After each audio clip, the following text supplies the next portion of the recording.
Well, my guest here this morning certainly doesn't need any introduction, but I'll give one anyway because it's a cool thing to do, and it's quite a cool resume, I must say. But he is the founder and the president of Stand to Reason. He's a radio host for 30-plus years. He's traveled over to 80-plus campuses worldwide, teaching on apologetics and training. He holds a master's degree in philosophy and a master's degree in apologetics, and he is an adjunct professor at Biola. And most of you know him for his books. If you don't listen to his podcast, you should. That is great, outstanding. It releases every week, Stand to Reason. But his books as well, Tactics is one of them. And then the other one, The Story of Reality, which we have both up here sitting next to me. So I'm pointing to that. But Tactics is the one many of you are familiar with, and I've heard you talk about it a lot. And so without further ado, and before I even go there, we get the special treat this morning of also having his lovely wife, Steve Koukl, with us today. So give a round of applause for Steve Koukl and Greg Koukl. You applaud for my wife, but not for me, right? Yes, that's what it was for. That's all right. It doesn't bother me. The last time we were on stage together was when I toasted my wife at our wedding almost 25 years ago. So this is a blessing. The first. This is a blessing, yes. Well, that's why I got all your stuff out the way, so then I could focus on her and then get the applause, okay? That's what it was for. But I know you know this, but many people don't know this. You had a special day this week. In fact, Wednesday the 28th was a special birthday of yours that I did a little research and found out that it was your 49th spiritual birthday on Wednesday, September 28th. Is that correct? I did his homework. Wow, yeah. Yes, and in fact, we won't just stop there, but we want to celebrate with you this morning, and so we have a cake for you.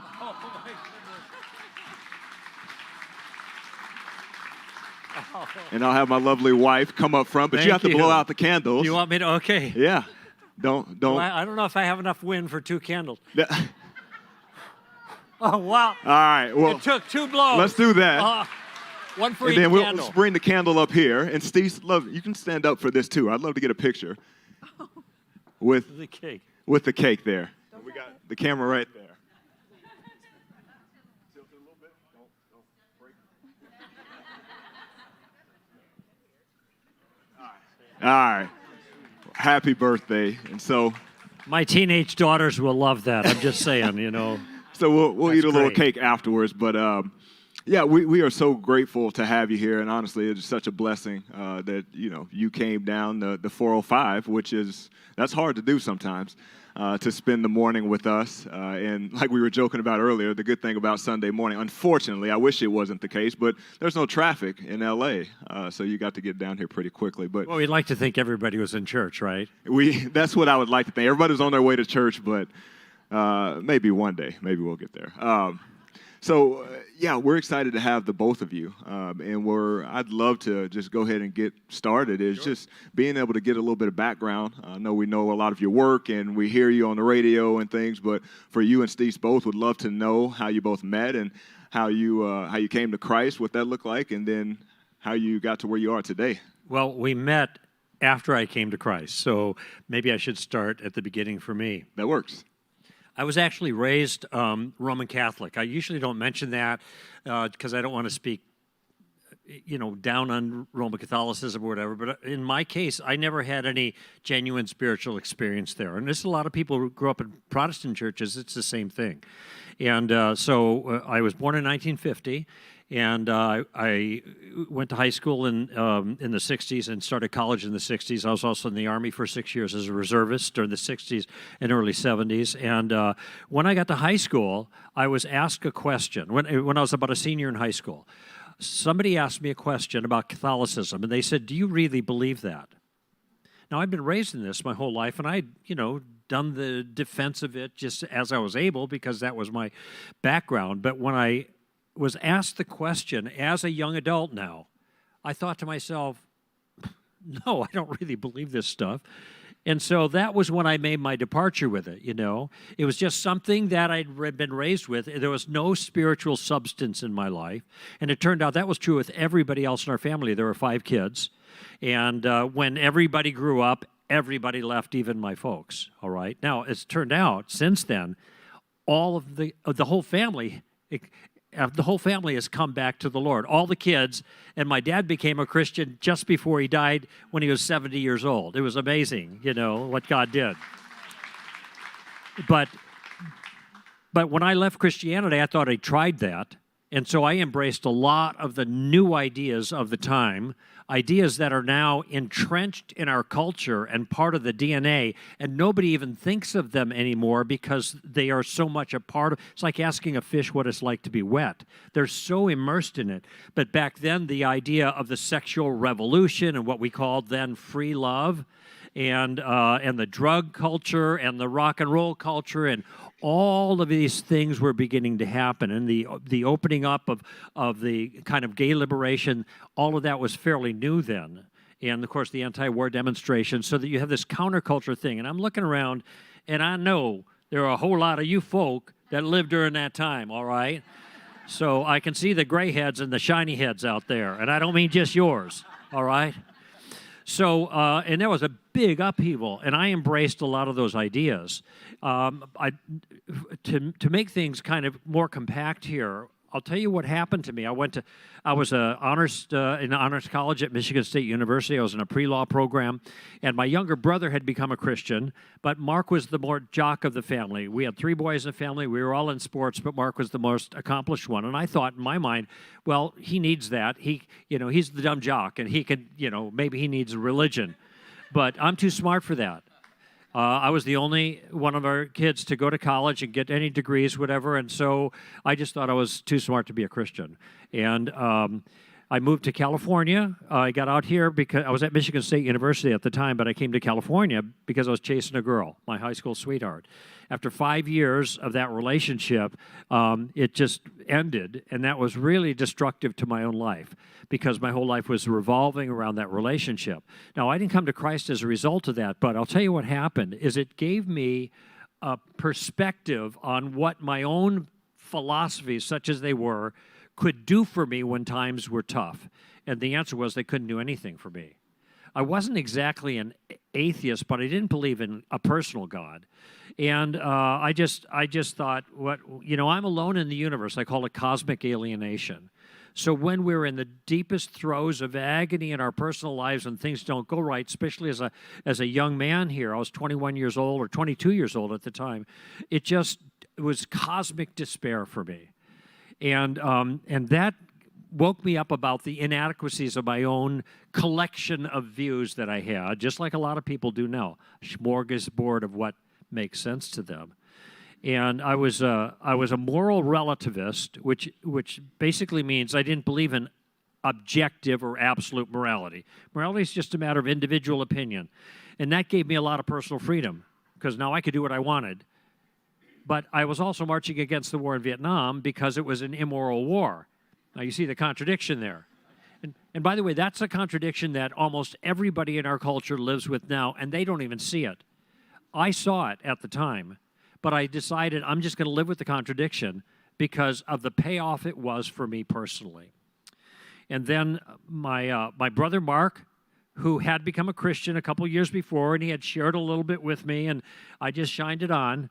Now we're both in Southern California together, and so we're meeting together, and every time we get together, this guy's talking about Jesus, And to make a longer story a little shorter, in September 28, 1973, the Holy Spirit finally and thoroughly got a hold of me 49 years ago, a couple of days ago. And Mark came up to my place in West LA. He was living on Long Beach. And he started talking to me about Jesus again. And I told him, Mark, you don't have to tell me any more about Jesus. I've already decided I want to become a Christian. Took me about 15 minutes to peel him off the ceiling. And then we prayed. I prayed a simple prayer, and I didn't even know if it was the right kind of prayer, but God knew, regardless of the words. And that was the day I began to follow Jesus, and I've been following Jesus ever since. Let me just give you one little piece of irony, though. 2 weeks after I became a Christian, so it was a Friday night, September 28th, 2 weeks later, I walked in to the very first church that I'd ever walked into as a Christian. And I went there for a special event. It was a concert, Christian concert, during the Jesus movement. Maybe some of you used to go to those things at Calvary Chapel, Costa Mesa, right? And it was packed out with young people, a lot of people going forward after the message that came after the concert and became Christians. Okay, here's the irony of that. That was 14 days old when I was a Christian, as a Christian that day.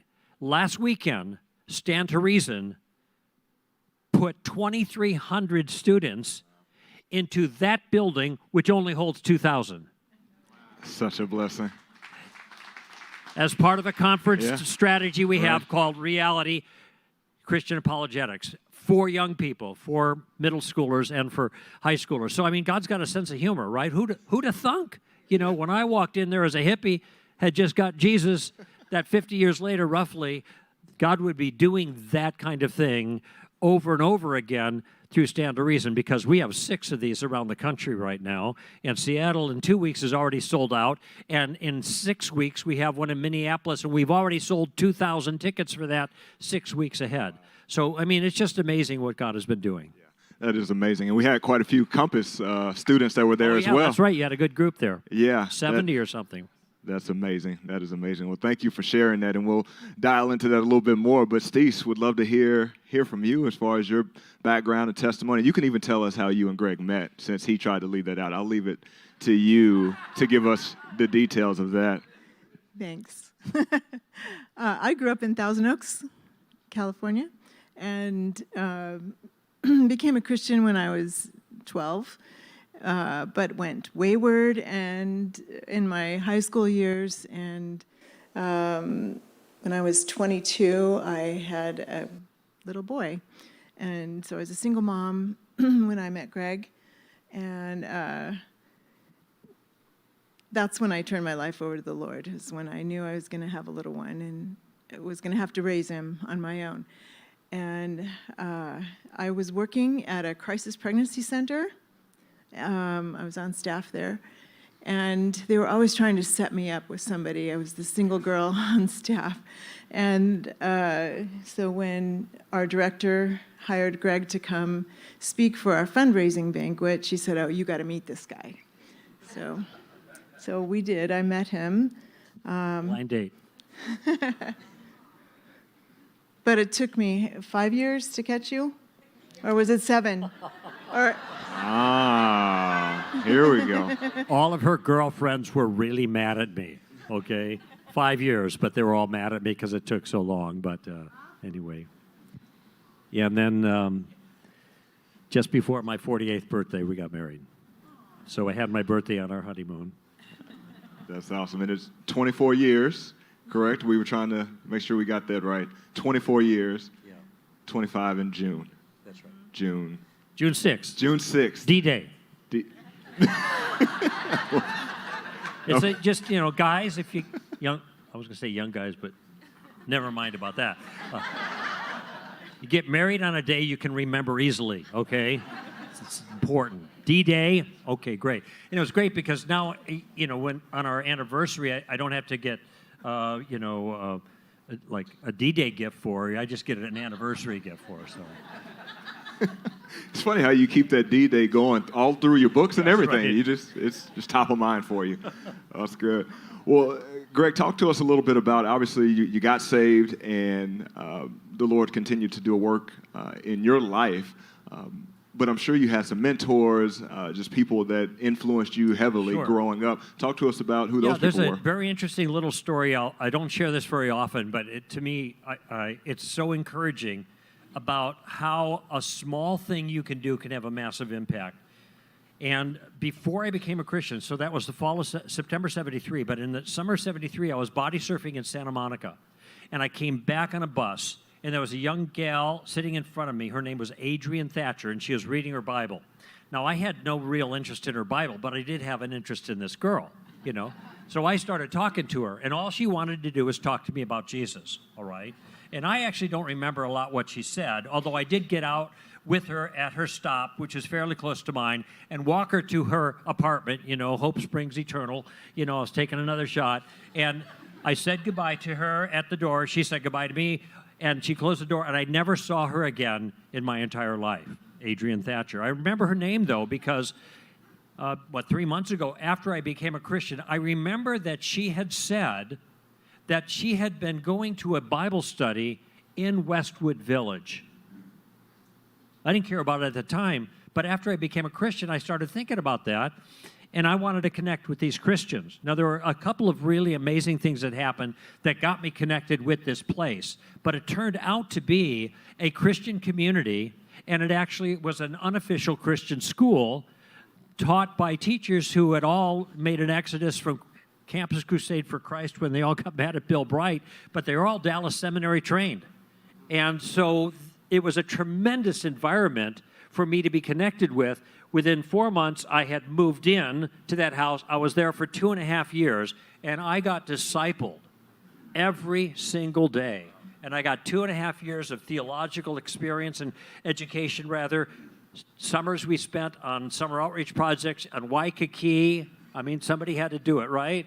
And so, 10 weeks each summer training and going out beach witnessing. And then in summer of '76, I traveled to Eastern Europe, and I was in 5 communist countries behind the Iron Curtain working with Christians that were suffering. And the reason I mention these things is you can imagine the kind of richness that I experienced through that. And those 2.5 years at what was called the Light and Powerhouse set me on a trajectory that established the direction of my Christian life. All because one person shared with a wet body surfing hippie about Jesus for 10 or 15 minutes on a bus in the summer of 1973 and never saw him again in her life.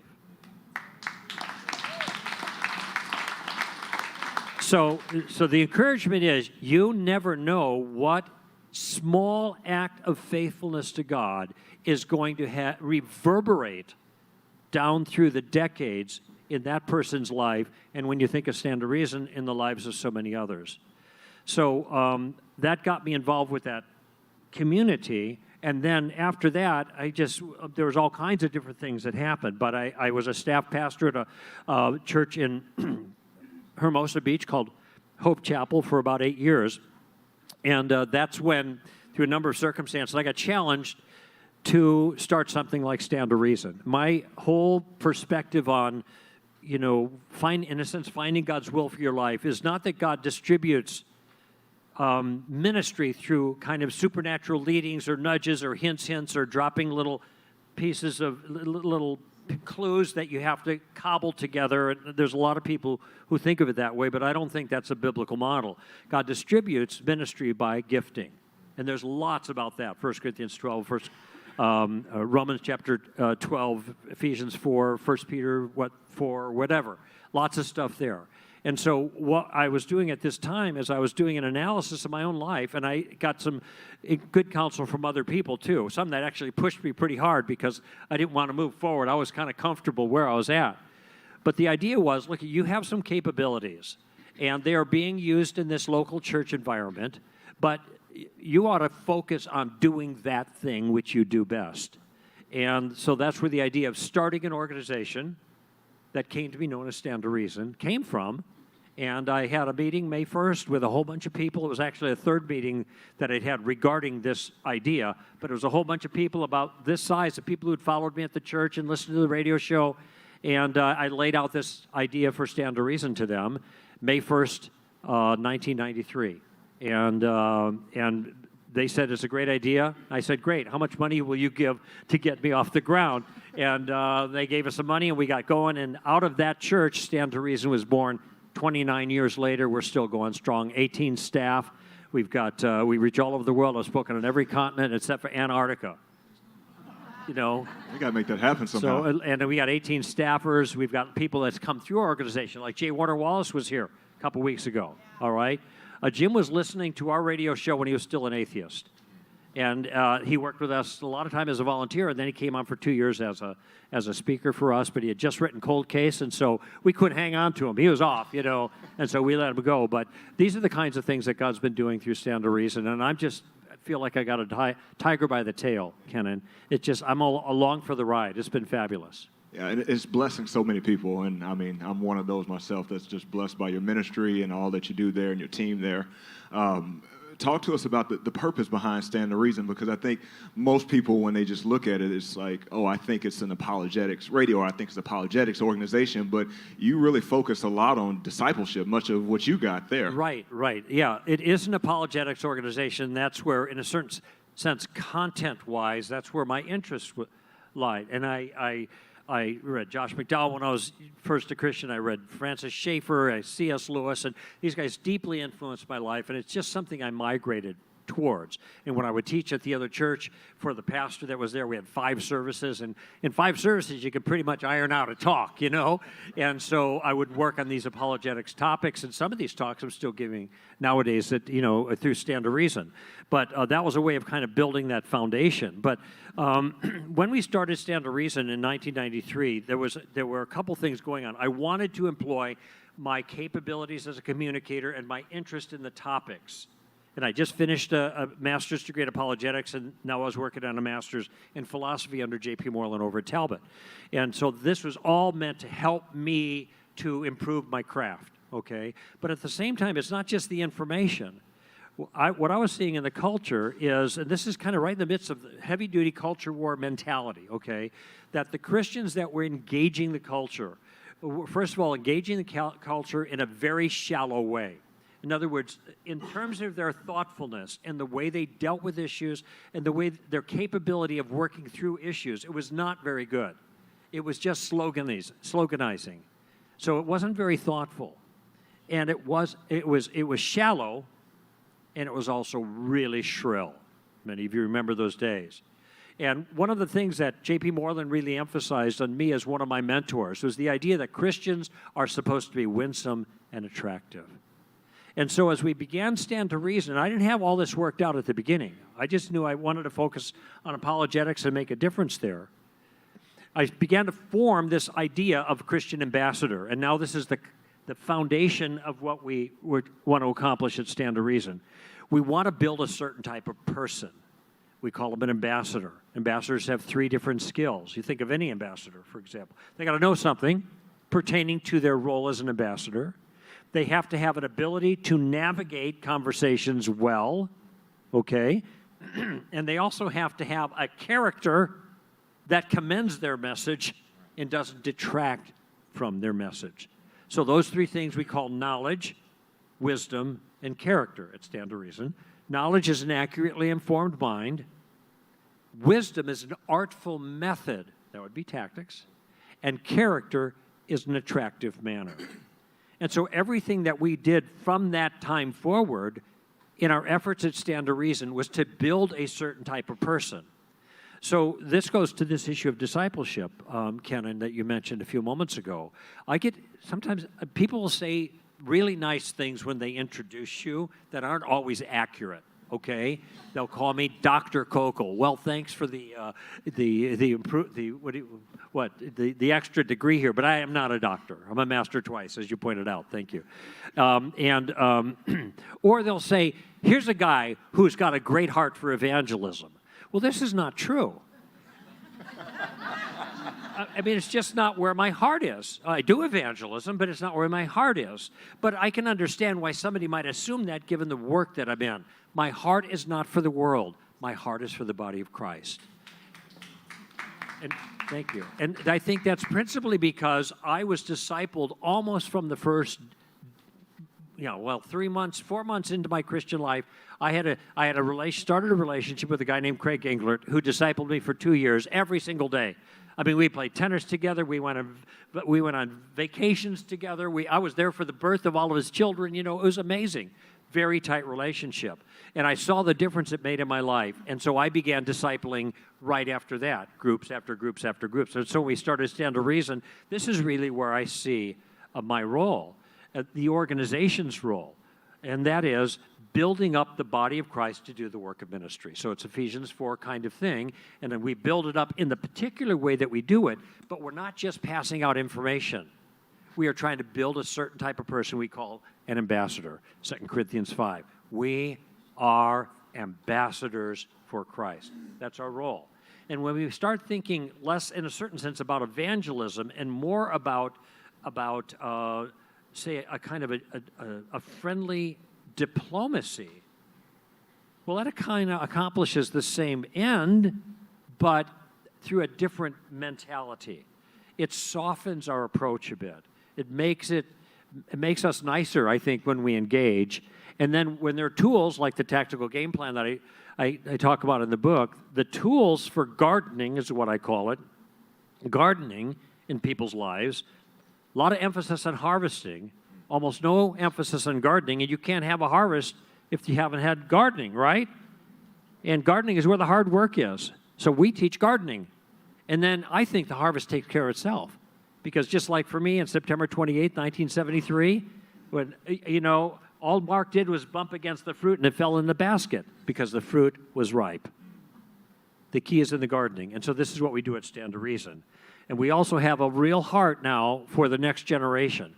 We want to pass that baton to the next generation because the most important generation is not ours, oh folks. I'm with you. It's the next one. It's the one we're leaving behind. And so this is why we have the Reality Apologetics conferences. Like we had last weekend, we got 6 of them around the country. I mentioned Seattle and Minneapolis. We also have Dallas. We also have Augusta, Georgia. We also have Philly. Now, Philly's up towards the north there, and Philadelphia, well, that was as far north as we could get and still find Christians, all right, on the East Coast. So, but our idea, though, is to try to box the compass a bit and pass that baton to the young people. Yeah, and that's been very fruitful because, like I mentioned, you had been on, 80 plus, now it might be more than that, college campuses. 81 at Baylor 2 weeks ago. So, okay, there you go. There's some Christians in Texas, my home state, a few of them.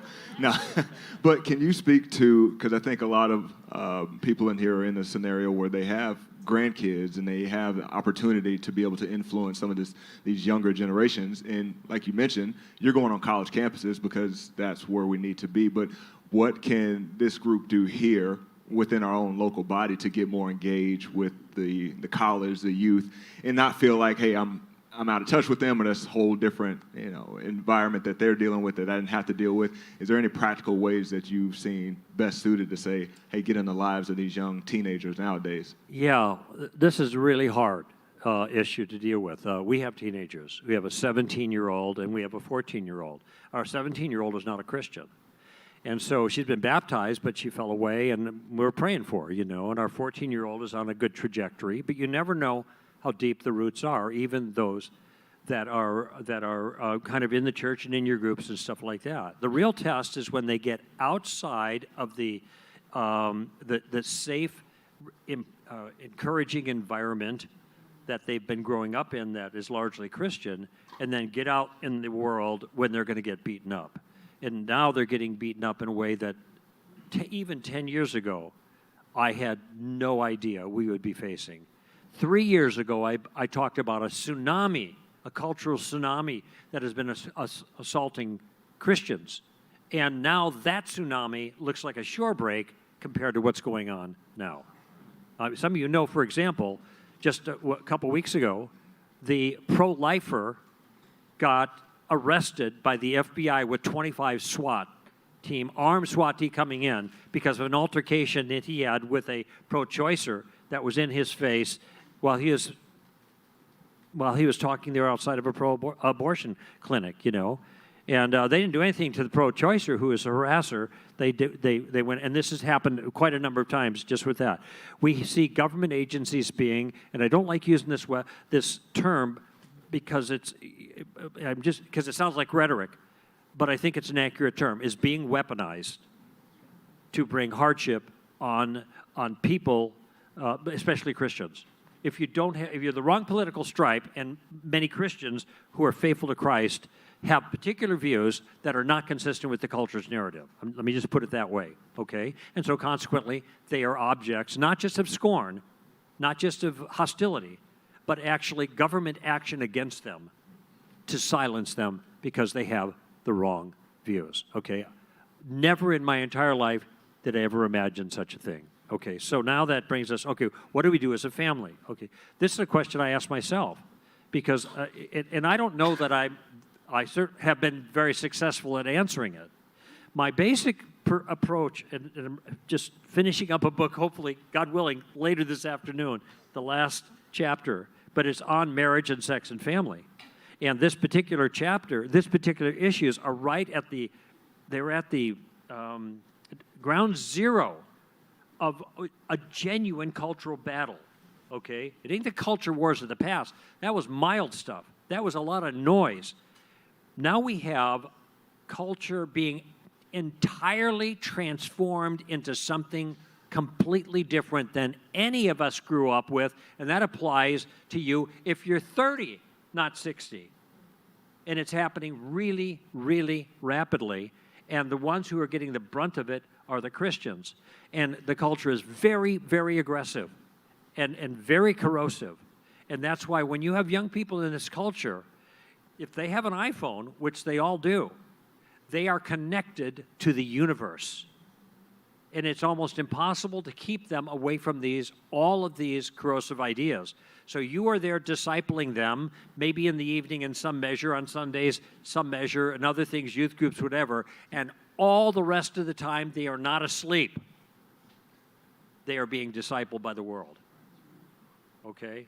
And every billboard, every podcast, every YouTube thing, it's all there in all these different ways. And they just can't keep from absorbing it. And this is why, so when I think of the things that you might be doing as grandparents and parents, you got to pray like crazy. You got to pray like you're in battle for your kids and your grandkids. Sometimes all my prayer time is for my family. All my prayer time is for my family. I hardly think of anything else. Thank God there's a lot of good people, some of you in this room, that are praying for Stand to Reason, because I don't have time for that. I'm just worn out just praying for my family because of the kind of challenges and attacks that Christians' family get in general, and especially if you have members of the family that are standing up in the line of fire, okay? Not just cultural fire, spiritual fire. And you guys know how that works, Ephesians 6, okay? So you got to pray, and you got to pray specifically and consistently against the cultural forces and for the spiritual life of your children and your grandchildren, okay? Secondly, you've got to live a life that's consistent with the gospel at every level. Now, this is not easy to do. I'm telling you this sitting next to my wife. My wife knows me. We just had a spat last night with the family, you know. And, I didn't do too well in that one. So it's like we are real people that have to fight real battles in real relationships. It's not easy to live a virtuous life in the midst of conflicting situations. But this is where we have to we have to give our attention to ourselves being virtuous, consistent Christians. Incidentally, there was a Christian Smith Christian Smith from Notre Dame University, and he did a famous analysis in 2005, wrote a book just about Christian young people. And it turned out that Christian young people weren't very Christian.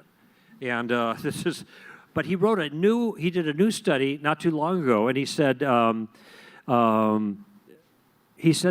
the thing that influences young people the most to stay Christian if they're raised in the Christian family is if their parents live a consistent Christian life. He said the numbers are almost determinative. In other words, it's almost like automatic. 85%, which is really high. 85% of the children that raised in a family where there is really solid Christian virtue lived out and spiritual commitment lived out, 85% of those kids stay with the Lord. Doesn't mean they might not fall away when they get crazy, when they become teenagers or go off to college and get beat up there.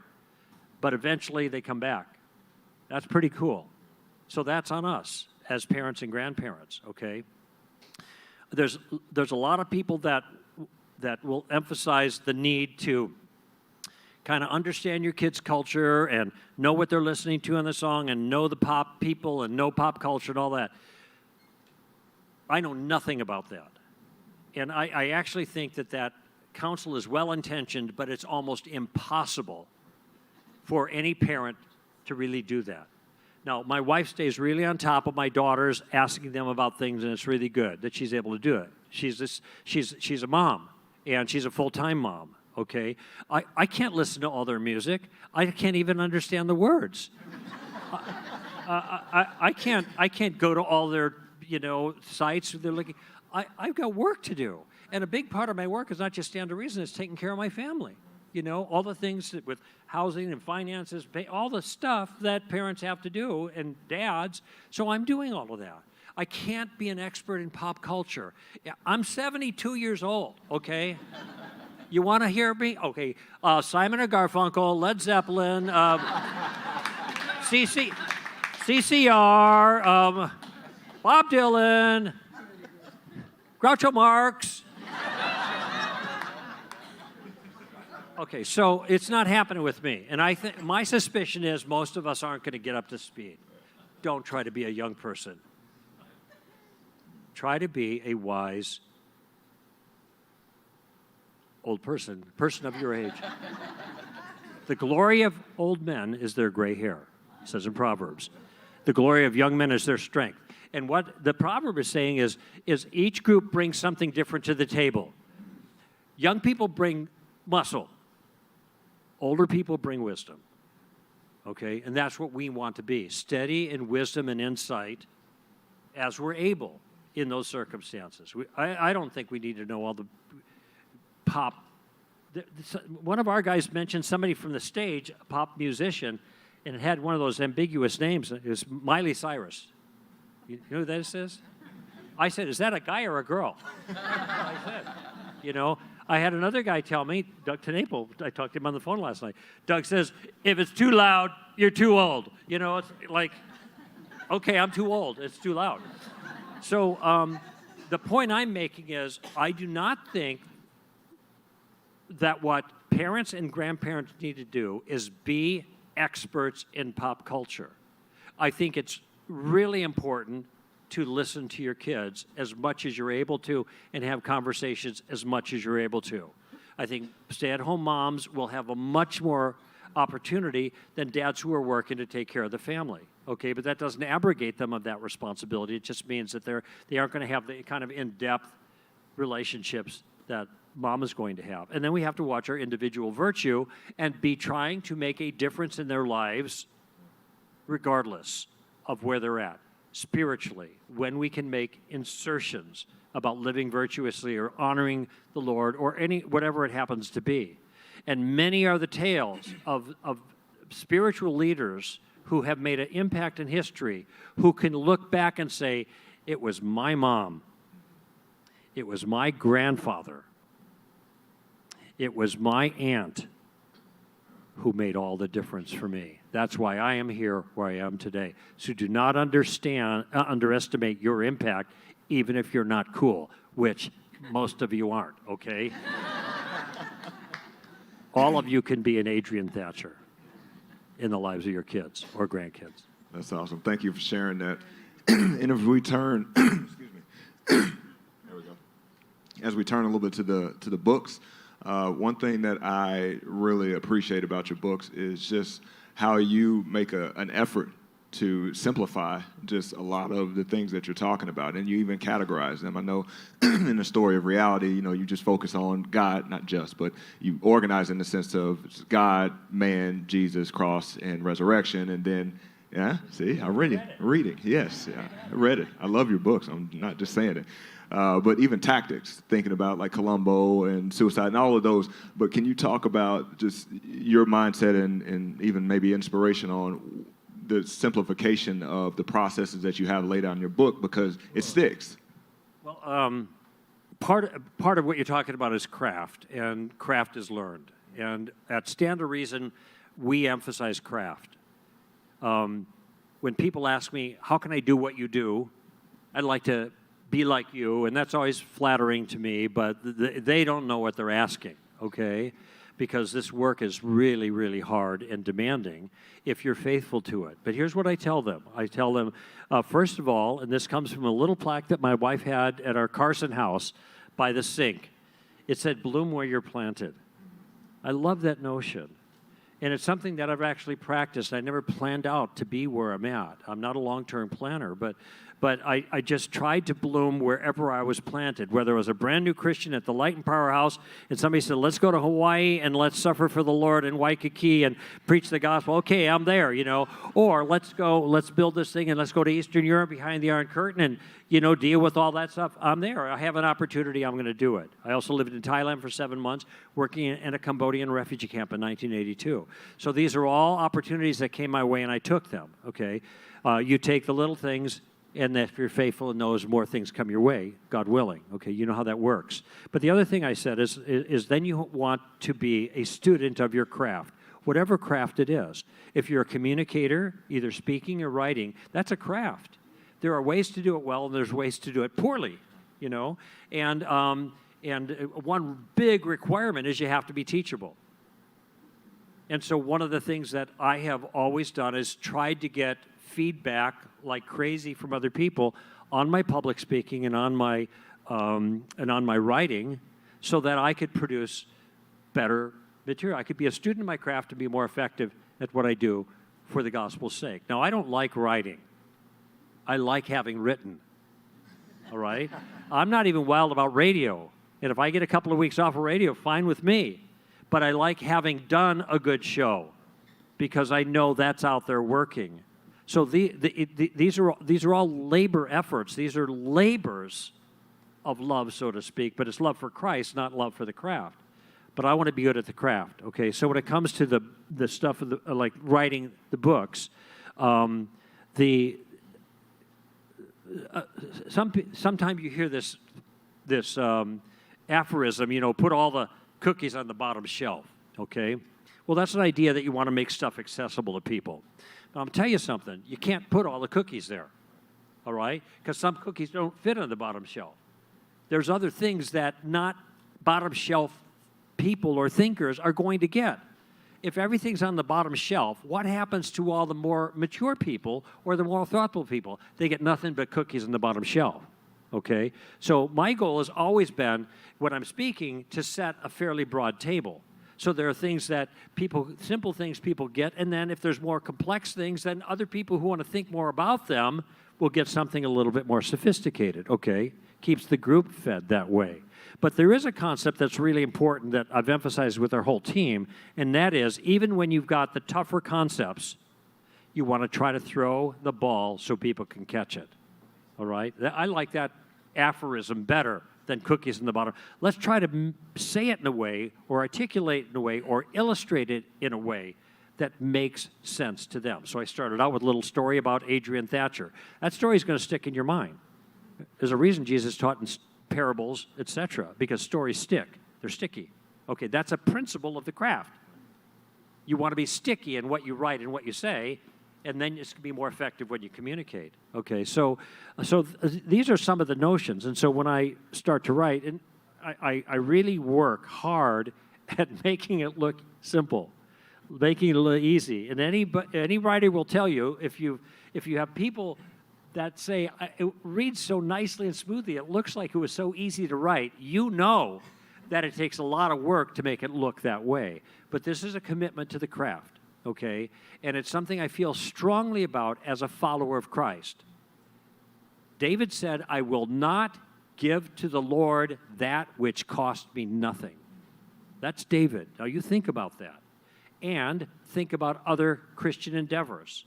I have a particular grief, and nothing, and it has nothing to do with today, but in general, with Christian worship in churches. Because so much of the worship is just banal. What I heard today was a lot of older writers who didn't write banal stuff, but a lot of it's banal. And what I think in my mind is my 14-year-old daughter could have written those words without even thinking about it. It didn't take any skill to say a simple thing that might be true 5 times in a row. I will not give to the Lord that which cost me nothing. Okay? So if we're going to give to the Lord, we want to do excellent work. We want to be good at our craft and constantly honing our craft. Okay? I critique our speakers when they're public speakers. Just this last weekend. So we sat down and here's something you could do better. Whatever. And they look to me and they trust me and they're teachable. All right? And because they're teachable, guess what? They're really good. And we don't dumb anything down for the students. And those of you who went to the conference, you know that. I see some of your faces here, okay? It's the same stuff that we give to the adults, but we throw the ball so they can catch it. And in these conferences, we make it fun, too. And I'm not in charge of the fun because I'm not fun. My daughters say, yeah, Dad's not fun. Okay, so somebody who's fun takes care of the fun stuff. But these are some of the things that I bring to the table that are more general that you can apply to all kinds of different things that you're involved in. Bloom where you're planted, be a student of your craft, and be committed to excellence. I will not give to the Lord that which cost me nothing. Yeah, and one of the main things in your book that I was talking to you about earlier that really was influential on me in regards to getting into conversations was taking the pressure off of feeling like every time you get into a conversation about the gospel that we have to win that soul to Christ, and being able to remove yourself from that, knowing one, as 1 Corinthians 3 tells us, it's not us. We plant and water the seeds and God provides the growth. But then also getting on the offensive and being able to ask questions just about their worldview. So can you talk to us about that? Because I know many out here, we probably have that same situation where whether it's at work or whether it's your neighborhood, you're like, I know I should be talking to them about Christ, but the pressure overwhelms us, and Satan wins in that point because we convince ourselves not to. Yeah, let me talk about that in a minute. I just realized, though, did you have anything else that you wanted to offer, honey, regarding the girls or family or anything? My wife does a really great job with the girls. I mean, she's with them a lot, drives them around a lot, talks with them a lot. They talk to her, and she has a great influence in their life. I mean, if they look back and say, my life has changed because of one of my parents, and that's why I'm a Christian, it's going to be because of my wife, not because of me. I'm just saying, all right? So that's why I wanted to offer you an opportunity to... No. Thanks, but no thanks. Okay, got it. But she did pretty well just by the smoke. Okay. I developed in the tactics book, in a new book I'm writing now, it's called Street Smarts, Using Questions to Answer Christianity's Toughest Challenges. So this is another apologetics book that employs the questioning tactical approach that I talk about in tactics. But there's a concept that I developed more in the second book, the one that's coming out in June, Street Smarts, that is in the first book, and it's really central to the way I approach the whole project of evangelism. And it's based on a principle, and I think I mentioned it just earlier. You will not have a harvest unless there's a season of gardening. There can be no harvest unless there's a season of gardening. No duh, right? But if you notice that all of our evangelism, witnessing techniques are all harvesting techniques. That's why you have the prayer at the end. And we have this feeling, well, if I don't pray with somebody to receive Christ, then I'm not a very good Christian, right? Well, let me tell you something. I have not prayed with someone to receive Christ in over 30 years. What a loser! I know what you're thinking, right? But I have not been as effective for Christ as I have been in these last 30 years because I have a different approach to this enterprise. Let me ask you another question. How many times have you read in the book of Acts that someone is encouraged to receive Christ? Not one. How many altar calls are there in the book of Acts? Not one. This is all a recent motif, 19th century, Second Great Awakening, okay? Now, I'm not saying there's anything wrong with altar calls or praying with people to receive Christ. That's what happened with my brother 49 years ago, a couple nights ago. But we get under the pressure of having to try to harvest. And so consequently, we're tugging at fruit a lot of times that is not ripe. That is not the New Testament model. Jesus said in John 4, remember the woman at the well? After that, he's talking to his disciples. And he says, some reap and some sow. Okay? You're about to reap where you didn't sow.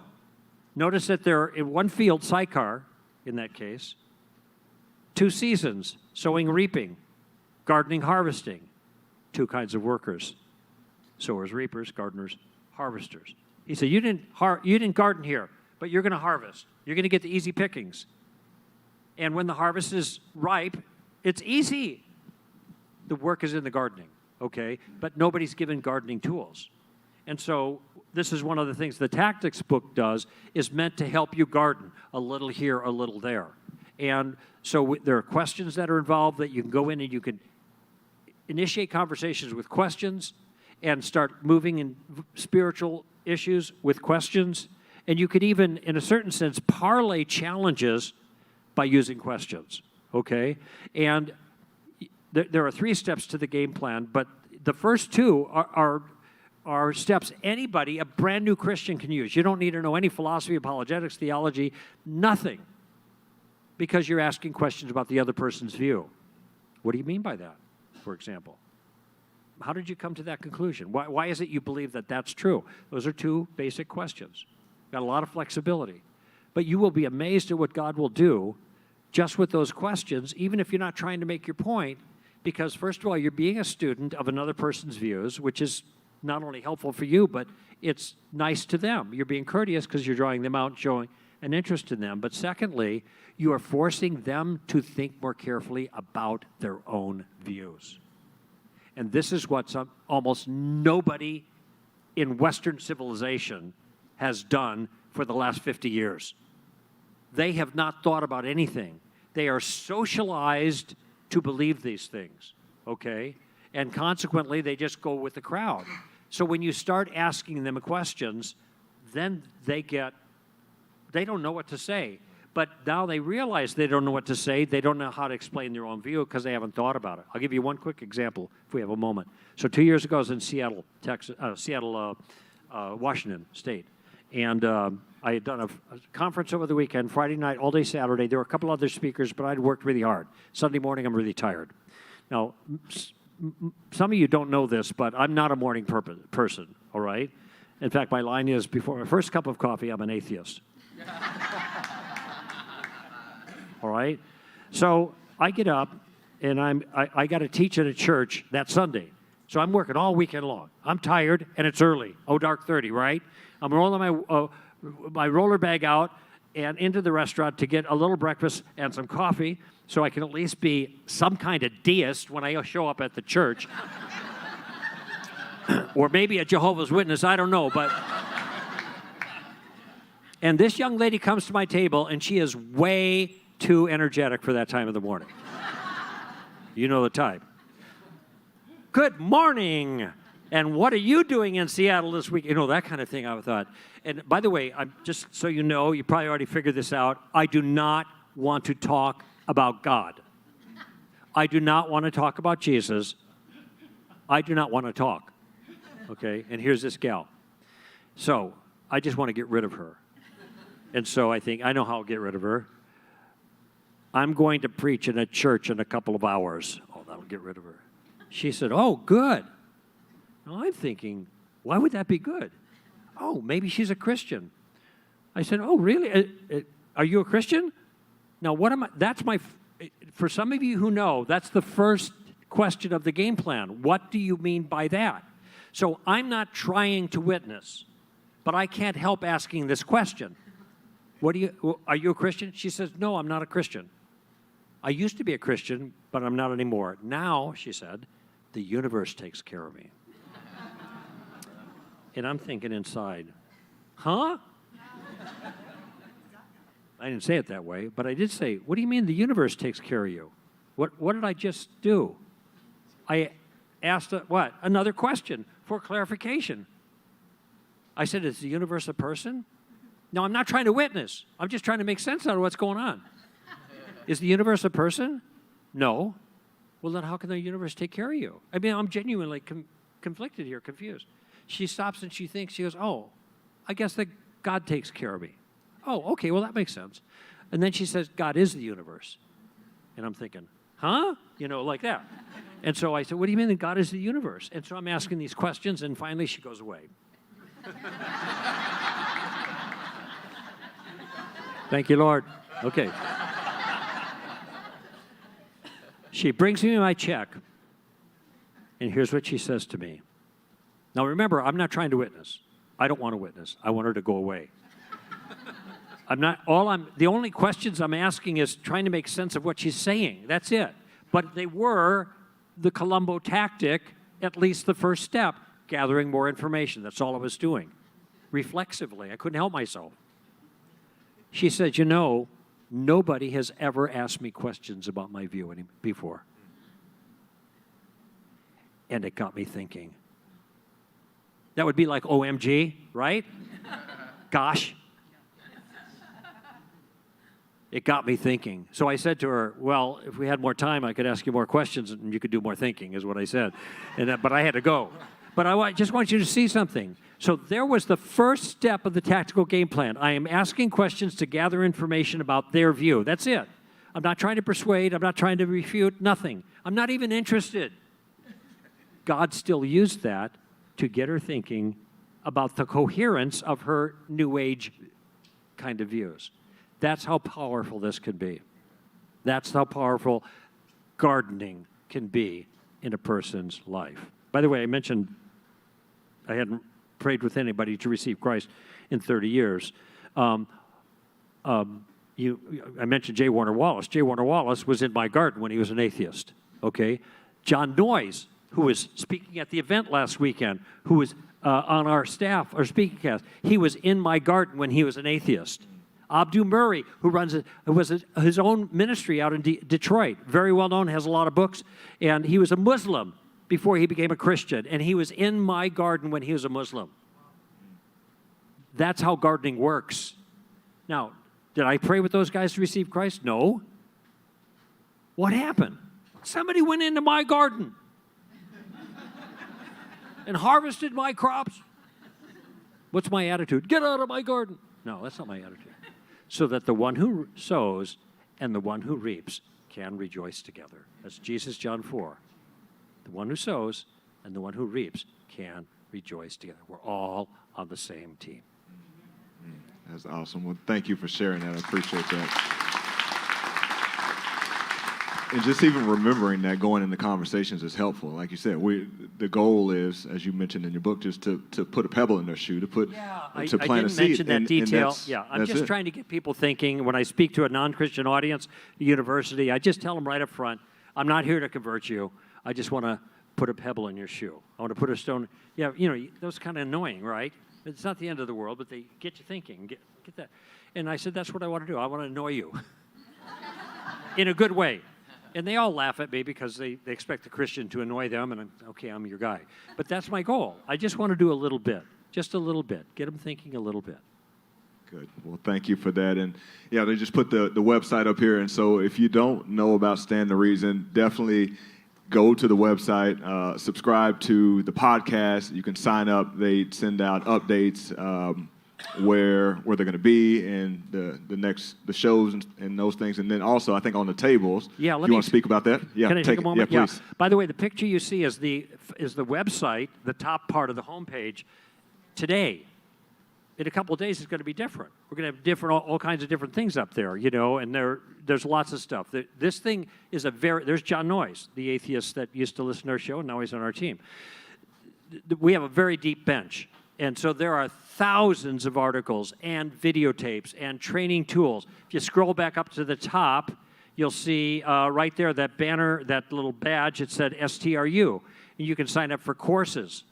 There's shorter courses. They're not burdensome. They're like 10, 12, 15 minutes each, maybe 5 sessions to a course, but it gives you the foundational basics. And we throw the ball so that you can catch it. Okay, the card that you have at your table is a vehicle by which you could request us to send you free training material every single month. You notice there's a little perforation there, so grab that card and tear it in half, and this larger piece, you have that card there? You guys got it? You want to just do that? Okay, good. The larger piece is a thumbnail sketch of the tactical game plan. for you, okay? So you can keep that. That's for you right now. So we're just already getting started with some training material. But this part is for me. If you fill this out, let me know where you live and what your email address is. I need your name, because we index by names. I need your address, so next time we're in this neighborhood, we can send you a note, and we do it by email, so I need that too. But we will email you free training material every month. I write a mentoring letter, which is 1 page, every other month, and on alternating months, I do about a 3,000-word piece. Every book that I've written has been assembled from those solid ground issues that I've done in the past, and they end up in a book, okay? So it's that quality is what I'm saying. It's not a newsletter where you're going to see our staff at bake sales or something like that. That's not that kind of thing. You're going to get something of substance. But I need to know where you live. So if you could just take a moment here before you leave and fill this out for me. Let me have it. In a couple of weeks, you'll get a little welcome packet, and you'll start receiving the stuff from Stand to Reason that I think will help you be a better ambassador in this crazy, crazy culture that we live in right now. Excellent. Well, yeah, take your time to do that now. Don't take it out with you. We'd love to continue to support your ministry. Obviously, you are a friend here at Compass Bible Church, and we want to continue to pray for you. And on that note, we'd love to grab a couple prayer requests from both you and Steve, just so we can continue praying for you even beyond this as a ministry. So, yeah, give us 1 or 2 prayer requests that we can jot down, and then we'll conclude our time with prayer now, and then that's it. Yeah, all right. We have 2 teenage daughters. That's what I ask for prayer. That's well said. Say no more. There you go. Right? And what are their names? What are their names? Annabeth and Eva. Annabeth and Eva. Annabeth is the 17-year-old, Eva, and she's out of high school now and indeterminate about her future. And I'm not thrilled about sending her to any university nowadays, but and Eva's 14 and a sophomore in high school. Great. We will definitely add that to the prayer list. Correct? Yeah, and I would just expand on that. I mean, a prayer for our whole family, because families are under attack. All Christian families are. If you have members of the family that are really trying to live a virtuous life and make a difference for Christ in the kingdom, they are especially targets. And virtually everybody I know who is standing up in the line of fire behind the scenes is struggling with something serious. They're getting hammered in their private lives. And it's not because there's sin or anything else. It's just the challenge. You become a magnet for spiritual hostility, and in addition to the cultural hostility. So, so that if you pray for our family too, for our marriage, for our daughters, that would be great. And yeah, I'm 72. I'm kind of slowing down a little bit, but I still have a lot of work to do. And like next month, or this month, it's October now, I'm gone 20 days. Now, it's a little unusual I'd be gone that much. Usually I'm only 6 days a month gone. But I got a big chunk that I'm going to be gone at, jumping all around, doing a lot of things. I'll be filming in February at Focus on the Family. They've asked me back 3rd time in the last 2 years.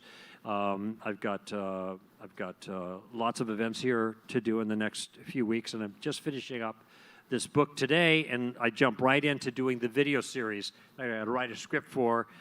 So there's just, it's the craft, and I want to be good at it, and I want to do a good job and make a fruitful contribution to the body of Christ that endures. So long after I've hung up my cleats and I'm pushing up daisies, that the work that God has done through me and through Stand to Reason continues to bear fruit. That's my prayer. Well, excellent, yeah. We will certainly be praying for that, and we'll start right now by praying. But before I even jump into our prayer to conclude, I want to say thank you again for coming down here and just sharing, how you guys met in your life, and even how God's continuing to use the both of you.